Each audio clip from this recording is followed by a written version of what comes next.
On today's show, please welcome the original American Gladiator, Zap. Hi, I'm actually Raye Hollitt. For many of the bodybuilding fans out there, and as Gladiator fans, they know me as Zap. But I'm Raye. Hi. Hi, Mike.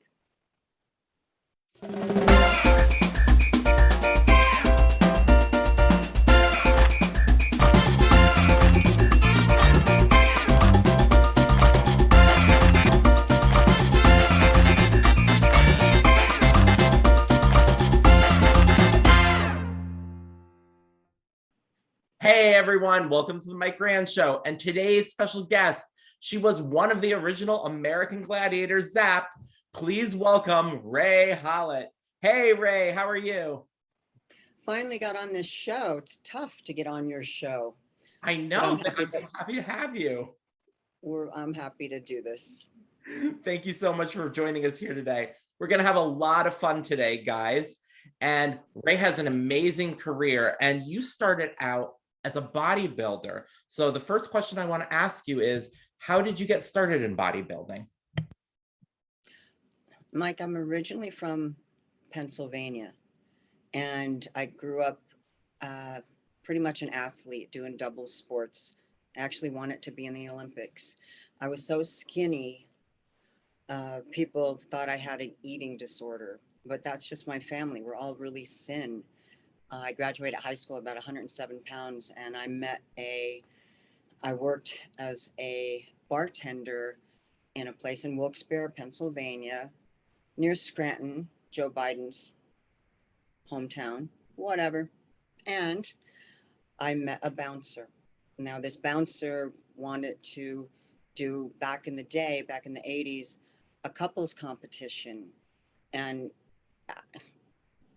in the Mr. Universe, which was a Mr. and Mrs. Universe, and we started training in the gym. And that's how I ended up into bodybuilding, because I couldn't stand being 107 pounds anymore. And I loved every second of it. Train, overeat. And then he hurt his back, could not go into the competition. So I went into a smaller competition by myself, and I won it. And then I won the Miss Pennsylvania. After that, it was balls to the walls, and I got on a plane, left Pennsylvania to the Mecca of bodybuilding in Venice, California. Awesome. And now, before bodybuilding, you were actually a paralegal, correct? I would say when I got to Los Angeles and I went into Gold's Gym, I only had a couple $1,000s that I had saved because I was still young. I was about 20. And yeah, I typed really, really fast. I took shorthand, and I went into a downtown firm called Latham and Watkins, and I ended up being a paralegal for about 7 years. But bodybuilding doesn't pay any money, so you have to support your I wouldn't say a habit, but so I worked as a paralegal and trained a lot of hours a day. And then the segue is You became an American Gladiator. yeah, I had no intention of ever being an actress, but I always watched like Bruce Jenner and the Olympics, and I have a plethora of sports that I did during high school. I decided I wanted to be a bodybuilder. I had already won the Miss Anthracite, which was a local Wilkes-Barre competition, and I was so skinny. And then I put on a little bit more muscle, and I won the Miss Pennsylvania. After that, it was bye-bye Pennsylvania, here I come, Los Angeles. My mother gave me a one-way ticket and said, go make something of yourself. And it was the biggest experience, obviously, of my life. And was this the first time where you actually went like across the country by yourself and on your own and started like, you know, or were you always somebody that kind of stayed at home a lot in your hometown? This was one of the most adventurous things I had ever done. Being from a small town in Pennsylvania, never traveling. I mean, I grew up in a trailer, and I got my mom's blessings to go to Los Angeles on a one-way ticket, and I did. And I got so lucky. I just wanted to go to the mecca of bodybuilding. I was so into all the magazines, and the Rachel McLeish and Arnold back then was just coming up, and boy, was he gorgeous. And then Ferrigno, I was spellbound. And I ended up in a place called the Kensington Motel in Venice, which is now a huge Lowe's hotel. But at the Kensington, I got off the airplane, but I was a pretty strong, confident woman at that time. I had the taxi guy take me any place, give me a hotel near Gold's Venice. I just want to be at the mecca of bodybuilding. I got dropped off at this place called the Kensington, and any old bodybuilders who are watching would know. And the first night I was there, I was not scared, excited, but I went to get something out of the vending machine. And nonetheless, Mike Christian was right behind me. And I had a split in my pants, in my tights. And he was the coolest, kindest gentleman. And he asked me, "You're new." I'm like, "Yeah." He's like, "Well, my what?" And I knew who he was. And he said, "Why don't you go take those off, change into something else, let my wife sew those for you." It was like, I couldn't sleep. The next morning, so Mike brings it back because his whole family was staying there. And then the next morning, I go with my backpack and my tights that were sewn, and I walk out and start walking. And who picks me up? The Barbarian twins in a Jeep. I'm walking down towards Gold's Gym, and they saw me.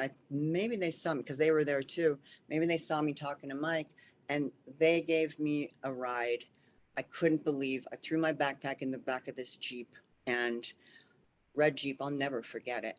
And it was only like a half a mile, and we got out. I walked in with them, and my life has changed since then. Now, many people, you know, bodybuilding is this huge thing, you know, now more than ever. And I want to know what kind of hard work and discipline it took for you to stay, you know, with bodybuilding, and that somebody has to have. Like, if there's a viewer out there who's just getting started, what kind of advice would you give to them? Well, get rid of your ego. That's first of all, because when I got to LA, I thought I was all it because I had won 2 bodybuilding contests, like, and then walking into Gold's and seeing Rick Valeni, Charles Glass under their tutelage, I got with the best of the best straight off. And that was a godsend.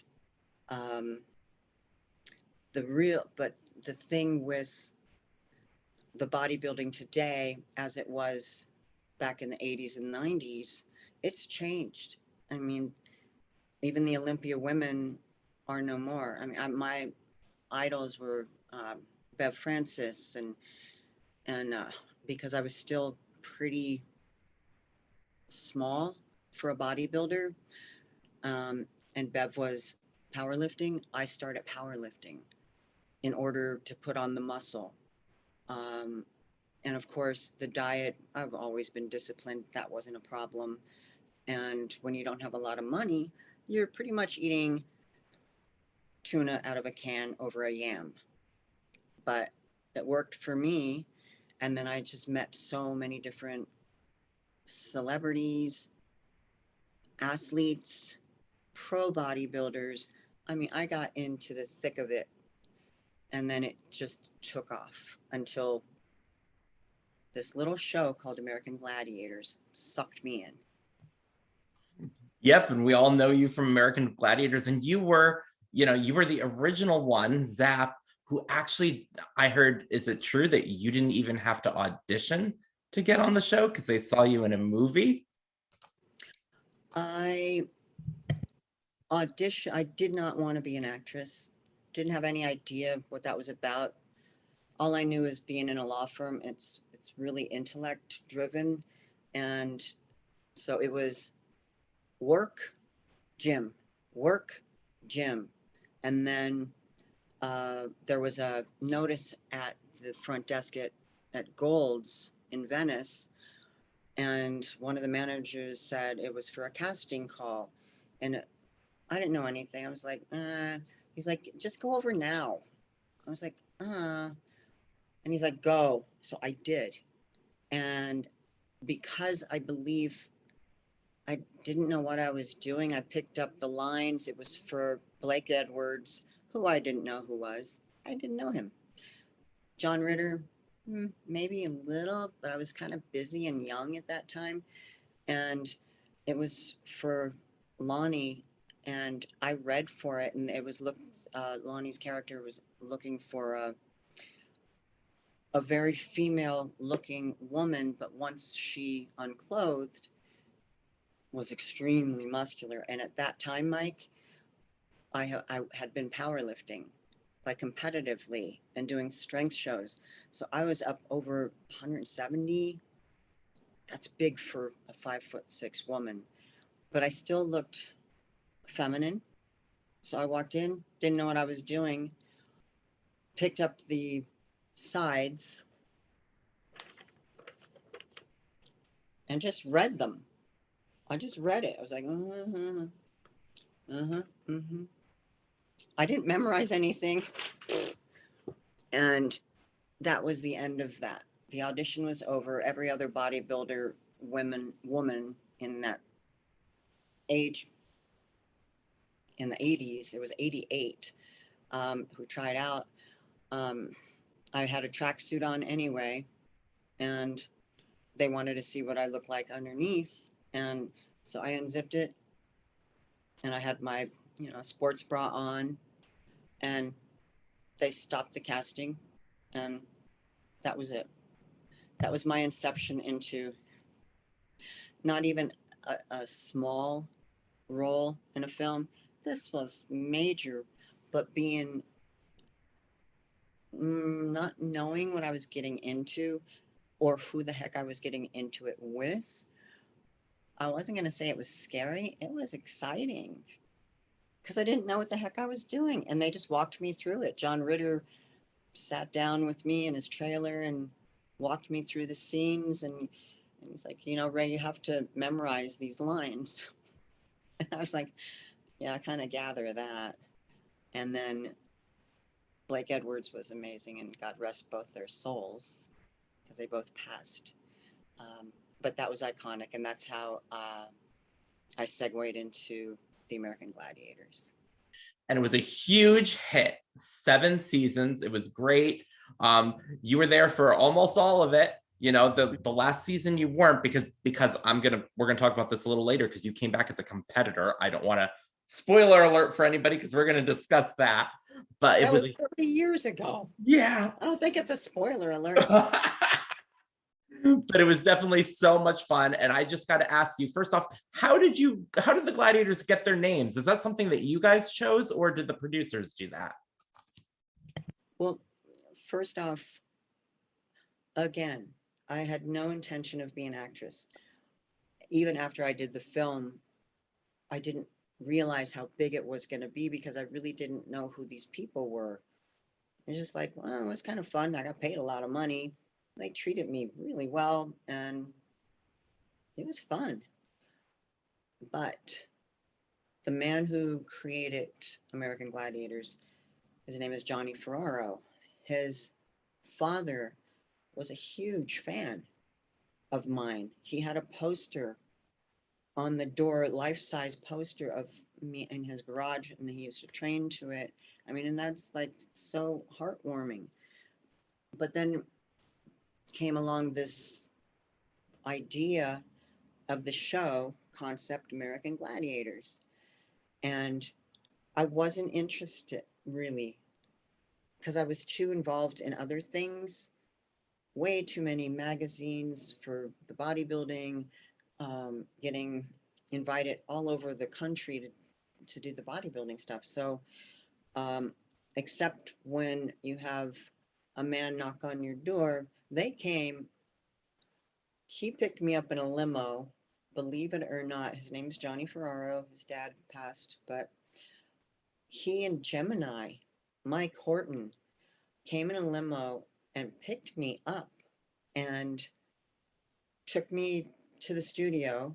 I didn't have to audition. I guess they had hundreds of people besides the contenders. Those were thousands of contenders, but hundreds of people trying to be gladiators. Again, what's is crazy. I had no interest, but I sat in the with Mike is a very large, 6'5", intimidating football player, and they're like, we want to see. You don't have to do any audition. We want to see you run an obstacle course. I was the only one there. I was like, why? And they're like, we have this show. We've got you in mind. There are characters, and I guess Nitro, Gemini, Malibu, Lace, and Sky, or Sunny, excuse me, Sunny, and then Zap. And I guess that I fit Zap, which meant, first of all, they wanted to see if I can do what I thought I could do.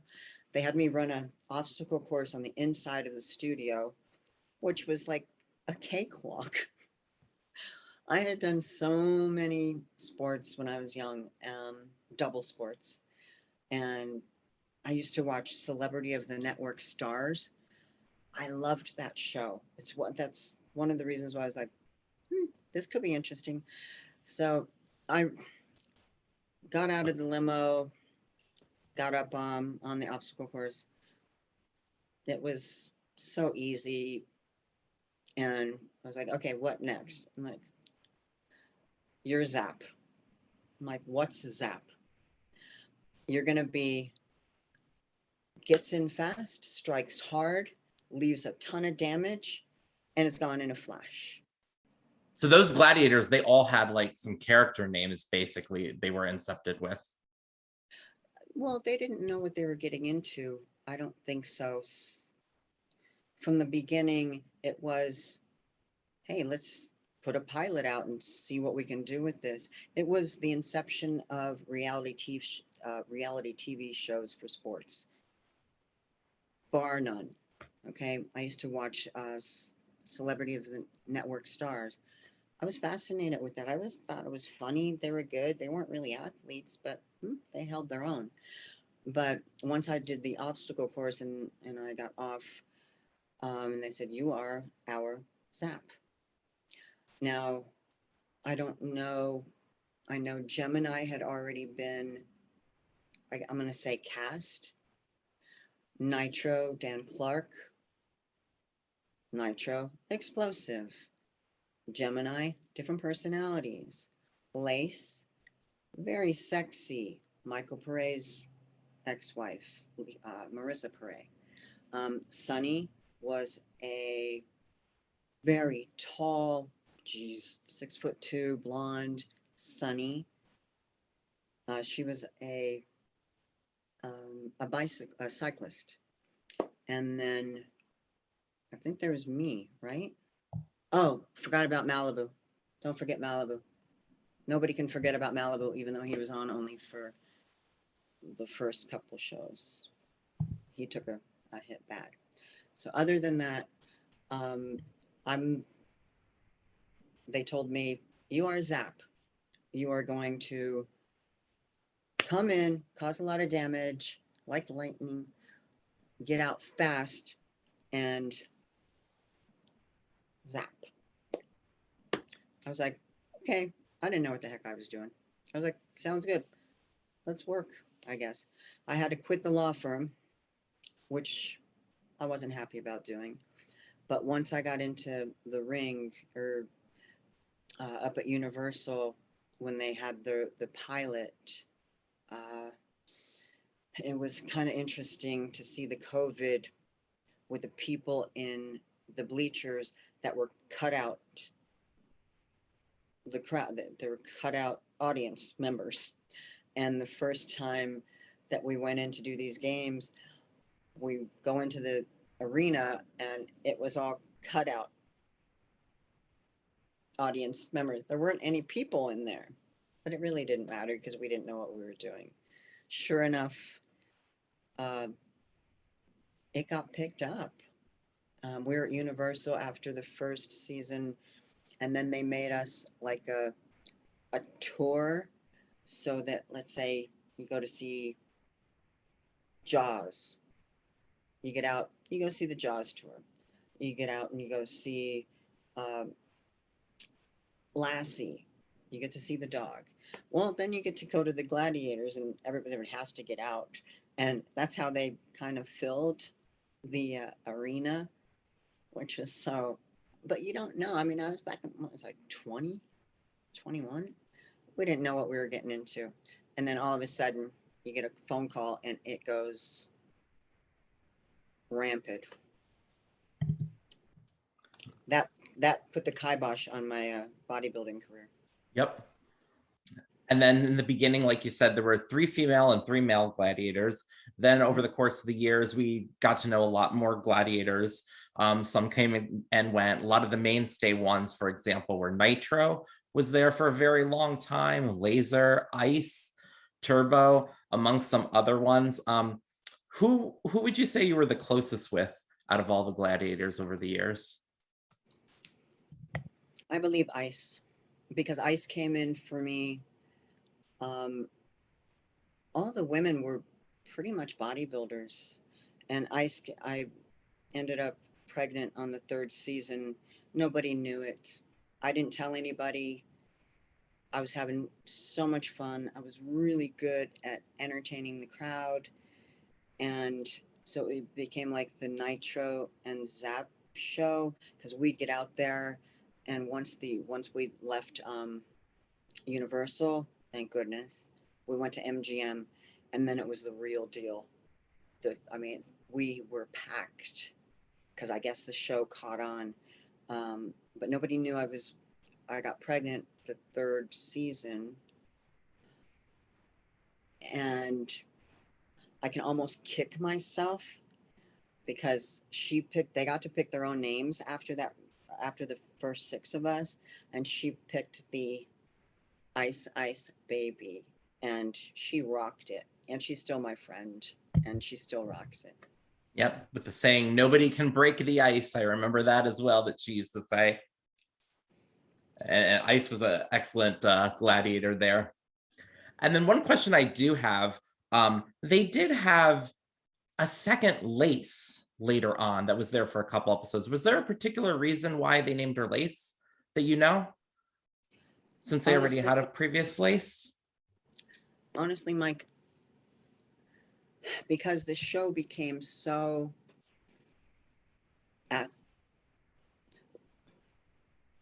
Marissa Pere was not really an athlete.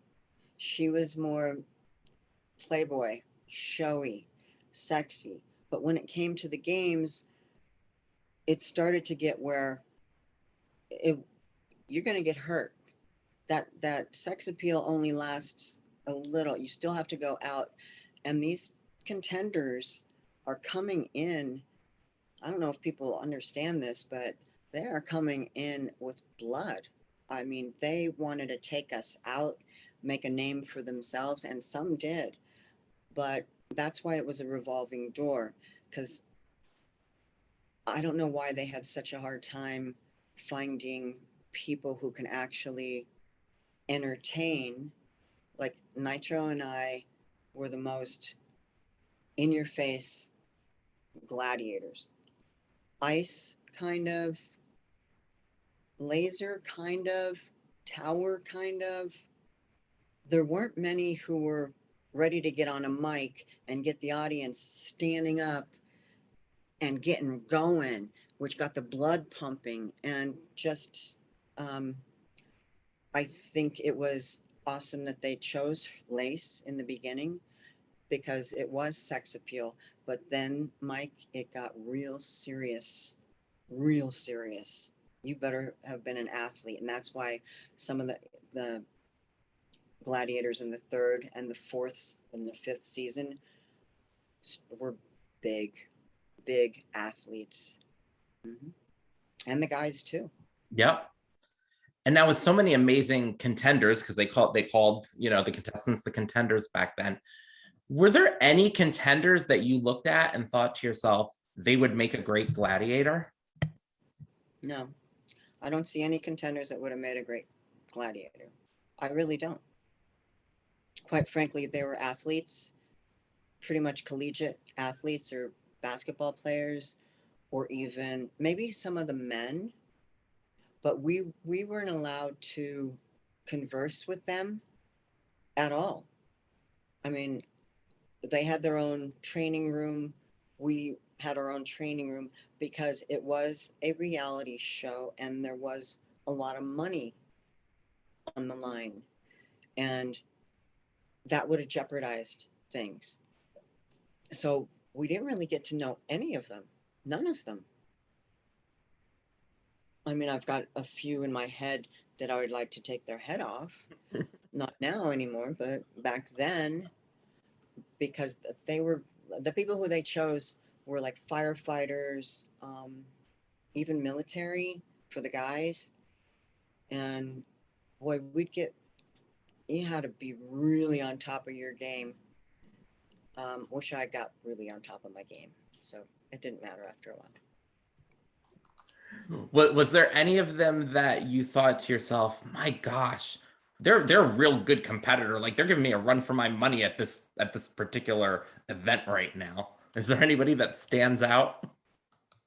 There's only one person, honestly, and I hate to say it, whoever else the contenders are watching, but Wendy Brown was the over 6.5 years, 7 years. She's been the highlight because she came in with this face on and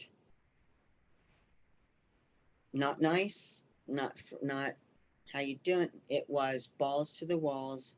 She is gonna kick our rear ends, and she, quite frankly, did.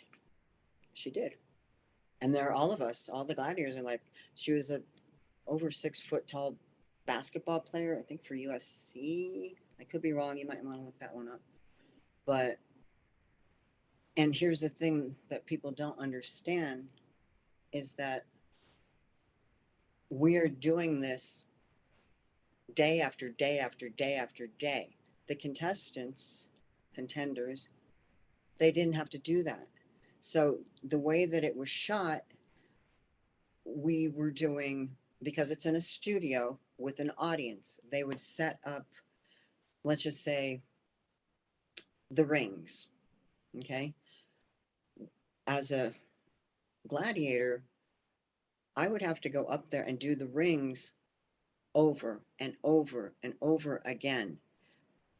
And I got really aggravated when I started to get a little angry, going, this is not fair for the contender who's going to go who's going to go third, and I'll kill the first two, but then I'm exhausted by the time the third one comes, and then they'll break for lunch and set up a second game. Let's just say the joust, and it's the same thing. Like we weren't on all day long. I don't know. People wouldn't do certain events. I'd take it. You don't want to do this? I'll take it. Why not? But up at the joust, I had a problem because the first girl up, I'd beat her off in so fast. She'd be off there so fast. Second one, yeah, knock her down. Third one, I'm already exhausted from doing the rings. So they would do 2 events and then fans over the years, this is 30 years ago, fans would go, how come that little one, you couldn't knock her off, but the first one, because it's the way they edited the show. And people didn't understand. It looks like it's back to back to back to, it's not. Yeah, so it had to be really exhausting, back to back to back. Like you said, we don't know that as the viewer. That's why, it's good that, they got to switch up those gladiators in some of those events. So you weren't doing some of the same events over and over. Hopefully sometime that somebody else got a turn so the other one could rest. Did you ever get seriously injured on the show? Or who would you say would have had like maybe the most serious injury on the show? The most serious injury, which year? Which season? Out of Because any of them, were the gladiators getting injured a lot? do you remember Malibu? That first, Yep. and that's why he's iconic, because he had that mane and he's always like the super tan, cool, and he didn't know what the heck he was getting himself into.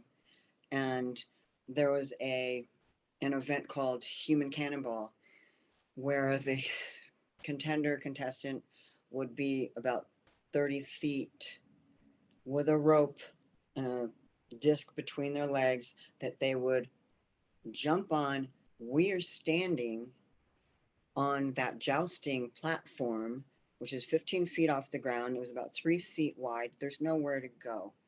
And that was the most momentous. And I believe, I swear in my gut, it's one of the reasons why the show took off, because it was insane. They would come off and fly through the air, and we'd have a pad standing like a duck, waiting to get smashed with momentum from a person who probably weighs a lot more than you do. And we had to stay on the pedestal. And my favorite thing, and they've filmed this several times, was, so Malibu, I mean, his hair goes and he goes back, and he's about 6'5". He's a very large man. That was the end of it for him. And with me, there was the woman, Wendy Brown. It's iconic. Everybody knows. It's been over 30 years now. She's up there. I'm looking at her thinking, oh, geez, I was scared, going, nobody else would take her on. And a man that I trained, he was a physicist, and I was shaking. I don't want to lose my job, or I don't want to lose my teeth or bones. He said, Raye, you got to hit the impact with the impact. Force against force equals nothing.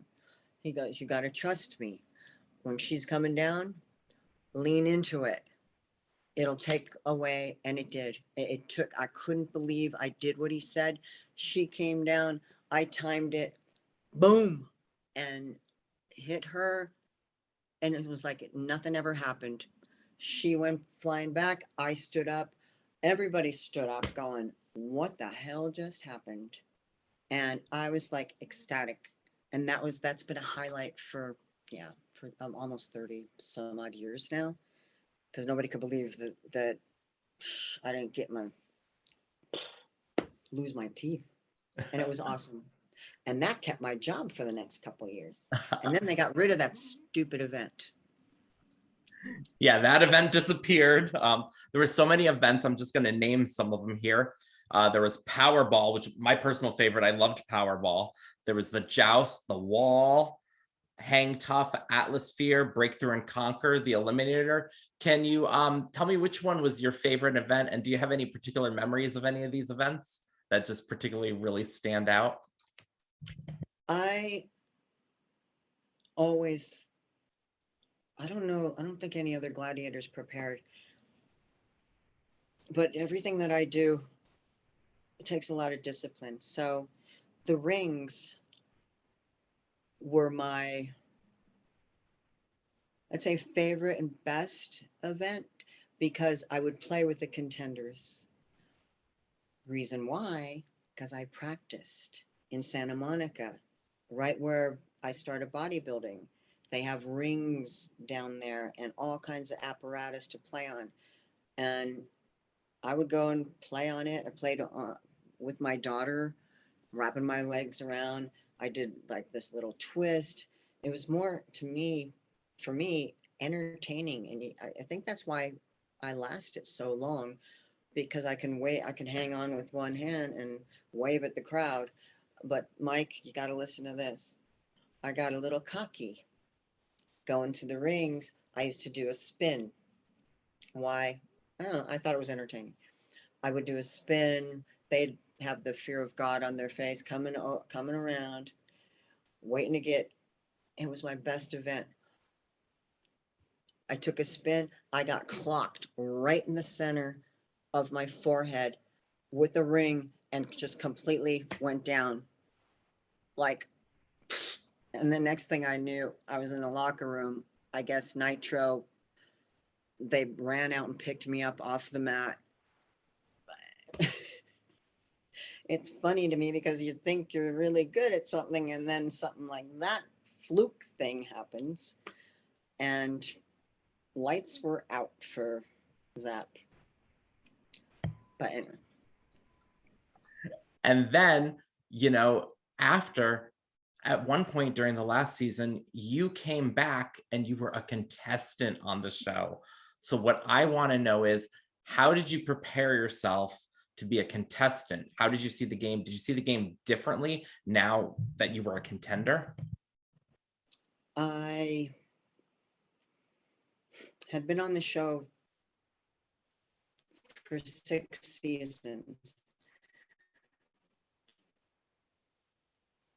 Producers, production company, Point, MGM, and every time it changed, they didn't really understand the Gladiators, that we knew what the heck we were doing. And I remember being on the Joust, my best event ever, because I hated being up there. I couldn't stand it. I was going up against a lot of different contenders that were a lot bigger and taller, and I had a technique, and everybody knew it. I would put the stick on my hip. I'd get low. I wouldn't even look at the contender. I just knew that they can only be over there. So I would just wail at them. And this was my last straw, when there was a new production company and producer that came in and said, Zap.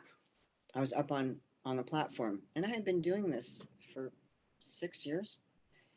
Zap, you got to put the gloves on. I was like, I can't wear those gloves. I have the tiniest hands. I've got baby hands. I know, I've been doing this. I'm good. No, it's a liability. I'm thinking, are you kidding me? They were like hockey. They were huge, down to here. I couldn't hang on to the stick. And there's like, either do that or get out. I'll never forget that. That was one of the reasons why I walked out. It was because I went up there. I couldn't hold on to the stick. As soon as I went like that, the stick went. And I threw it down. They didn't put this in. They didn't edit it in. I jumped down and I walked off. And that was it for me. Don't tell me how to do my job. I'm really good at what I do. And I'm an entertainer. I look like an idiot because the stick fell out of my hands. What the heck is that? To me, that's poor judgment. And so I left, and I was sitting in Malibu on my bluff, and I just did Playboy. In 96, I got a call to do Playboy. Gladiators didn't want they wouldn't even take me back because it's a kind of a kid show, but not really. And I had just done JAG, where I cut all my hair off, thinking I had a new series, because now I've already been on television. I know how to entertain, kind of know how to act. And Don Belisario offered me this job for this wonderful military law judge advocate general, right up my alley. And I became Lieutenant Cassie Puller. And I went down to Corpus Christi, did the pilot. But I had, before that, after I quit Gladiators, I got test shots for Playboy. And I always had the long hair, you know, voluptuous, pretty. I didn't hear back from them. We did test shots. They were gorgeous. They were in Hawaii. And then so I cut all my hair off. And I did the pilot for JAG thinking, man, this is right up my alley. Here we go with a whole nother series. You know, oh my gosh. Down in Corpus Christi on a battleship. That's where we filmed for 6 weeks. I was like, awesome. I get a call from headquarters in Chicago from Playboy saying, Hef said yes. My mouth dropped thinking, that's great, except my hair's up to here because I didn't think I had a chance in heck. I said heck, Mike,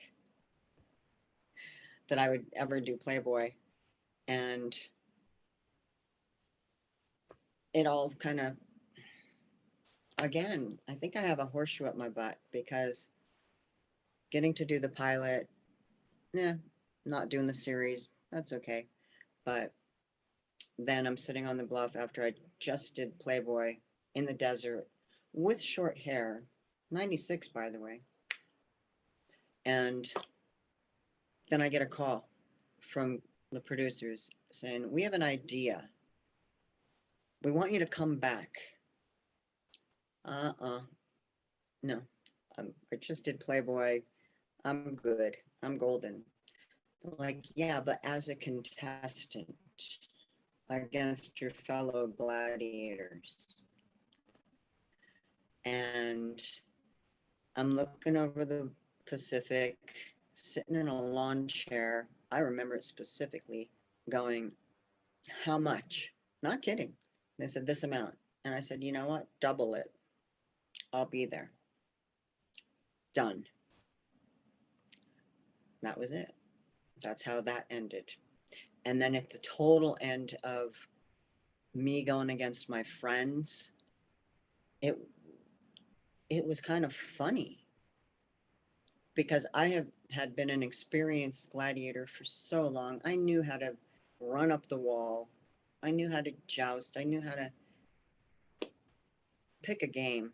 I was so experienced with it.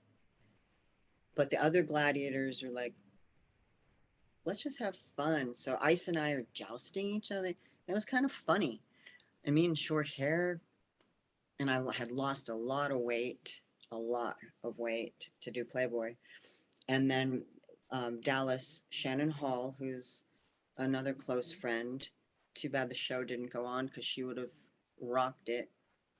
I went against her. And again, Mike, what people don't understand, we do all these games, and then the Eliminator is like 10 o'clock, 11 o'clock, midnight. After you've already done everything, you're exhausted.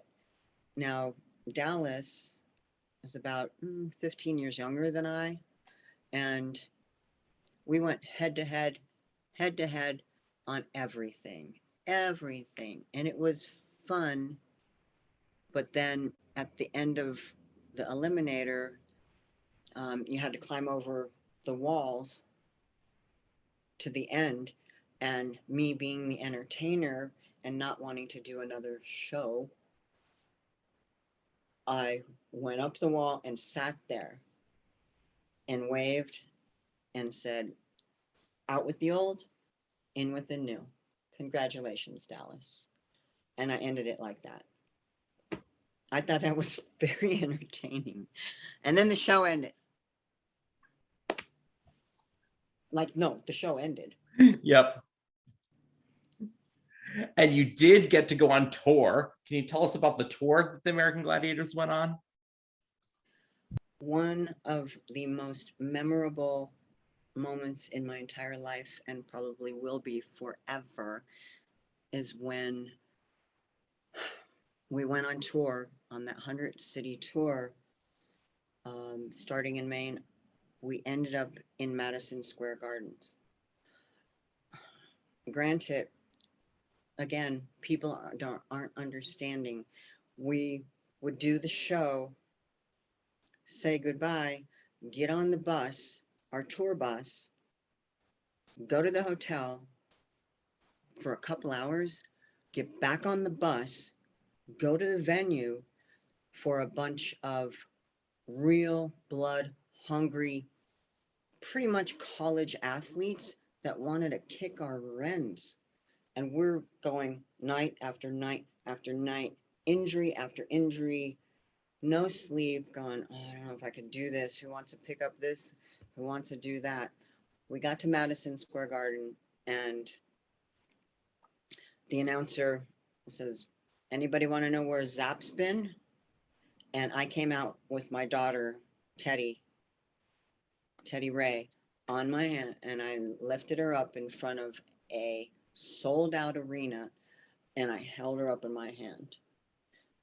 And I have pictures of this. It's fabulous. And pulled her back down, handed her off to my mom, and then it just kind of was a recharge. Like, let's go. And that was awesome. Then I quit in Texas. I was done. Anyway, 100 cities is a lot of cities. So tell everybody, what have you been up to after American Gladiators ended? What did you decide to do after that? Oh, hi, Mike. There you are. Well, besides going into menopause and leaving Los Angeles, I had it with bit parts, parts for, it's acting is a tough gig, and I wasn't really into it to begin with at all.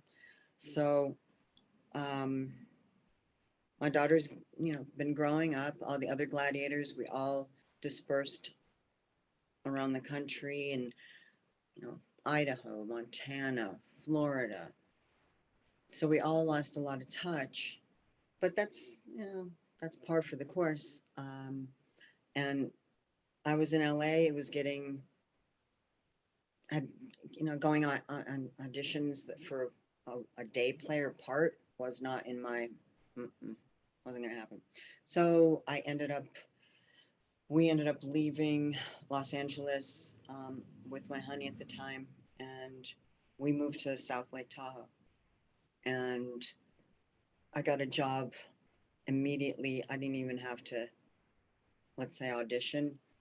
The man who hired me as a snowboard instructor didn't even know me.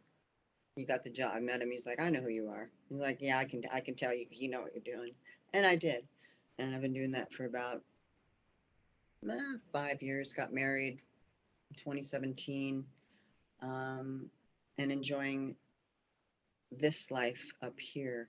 Although, out of the blue, 3 decades later, Nitro gives a call, and we're back in the game. Netflix picked up a docuseries on American Gladiators.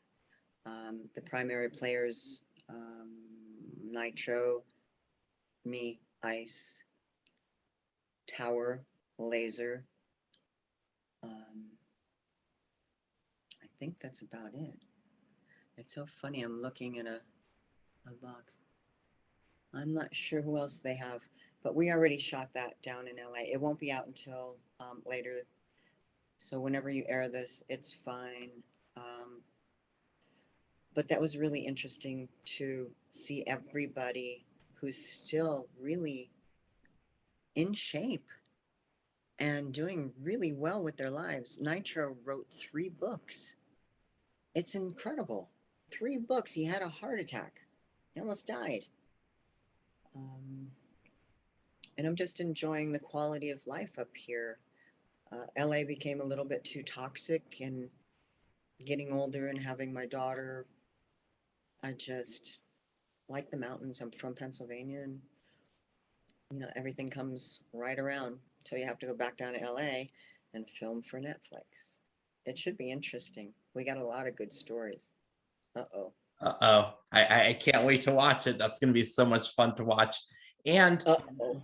and the original American Gladiators is on Pluto TV. They have a whole channel that you can watch the original American Gladiators as well, which is a lot of fun.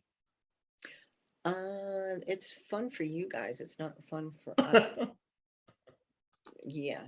Hulk Hogan and Layla Ali, when they did the last and they tried that new version of the Gladiators that they really tried to do, didn't work out. And we were there, me, Nitro, and Ice sat with Johnny Ferraro, the creator, and we're going, what are they doing? Because they made, first of all, they shouldn't have had Hulk Hogan, Terry, or Layla Ali as the hosts. They didn't fit in. They weren't commentators. So then people start asking, is this fixed? Is it like wrestling? And I can totally understand why they said that, because these poor gladiators that thought that they would come in our shoes, which would have been fine. Some had wings. Helga, who was Robin Coleman, had braids down to here, and it's like a Viking. And then there's water. We knew it wasn't going to go. Okay, and now it's time to play the lightning round. So I'm going to name you two things, and you just tell me which one you prefer. Do you prefer pizza or calzone? Calzone. Let's make a deal, or deal or no deal? Since I was on both shows, Jeopardy. A Walkman or a Discman? I don't even know what a Discman is. So That's like a CD version of a Walkman. Do you how remember about those? earbuds off my cell phone so I don't have to walk around with it in the gym? In an argument, do you prefer to give the person the silent treatment or yell out loud? In an argument, I'd be quiet. I'm quiet. I'm quiet. And then it boils. And good luck with the wrath of Raye. Do you prefer the original Scream movie or the new Scream movie? I haven't seen the new one, so I could care less. But the first one was awesome because I love all the friends that were in that movie that I have. Christina Applegate or Christina Aguilera? Considering I've been watching Christina Applegate on her new shows, she's awesome. I have total respect for Christina Aguilera, although Applegate, starting back when I started, has made a hell of a career for herself, and she's a hell of an actress. Yep. Are you a hoarder or do you throw everything out? I throw everything out. Do you prefer Cheez-Its or Cheetos? I prefer neither. That's processed crappy food. Do you like to save your money or spend your money? I'm frugal. Joe I like to invest my money, Mike. Yes, me too. Joe Millionaire or The Bachelor? Neither. Don't watch. Waste of my time because I'm investing my money. Spotify or Pandora? Pandora. And would you rather discover a new species or discover a new star?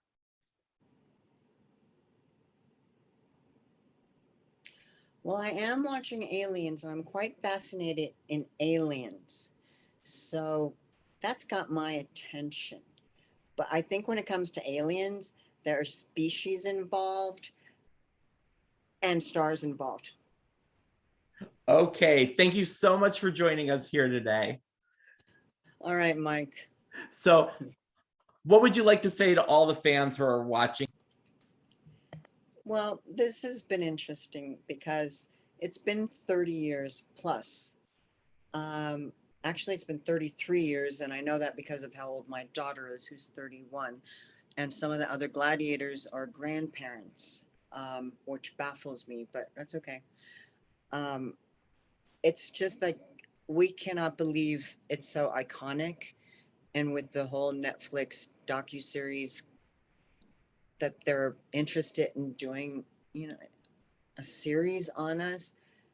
I truly believe, and I've watched a lot of documentaries lately, that you really don't get it. You don't. We don't get it. We kind of like scratch our head going, "Were we on that show?" Okay, thank you again for joining us here today, and thank you guys for watching. We'll talk to you all soon. Bye, everybody. Bye, Mike. Thanks, everybody. Thanks for watching.